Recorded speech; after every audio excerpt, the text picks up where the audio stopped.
سحر لكل مشاكلك حرفيا.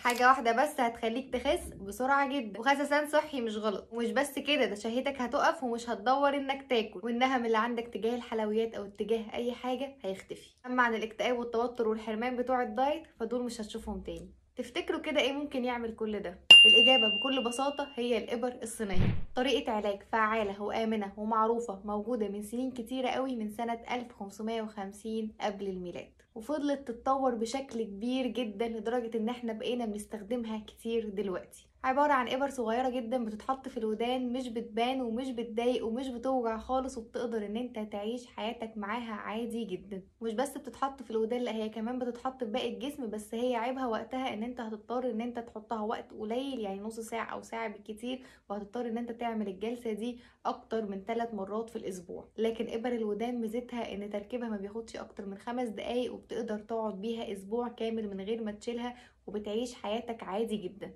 الإبر هتساعدك ان انت تتخلص من كل المشاكل اللي بتواجهك، الاكل اللي انت بتضعف قصاده كتير، الاكتئاب اللي بيجيلك من اكل الدايت، الحاجات اللي انت مش بتقدر تقاومها. مع الدايت اللي انت عامله مع الدكتور الصح المناسب ليك، اللي هيساعدك في النزول في الوزن، هتبقى كده حرفيا في اسرع وقت. عايزه اقول لكم ان اخر حاله عملت لها جلسه الإبر نزلت 4 كيلو دهون في اسبوع، من غير اي ضغط ولا حرمان ولا اي ريستريكشن في اي حاجه. لو متحمسين تعرفوا اكتر عن الإبر سيبولي في الكومنتس، واشوفكم الفيديو الجاي. سلام.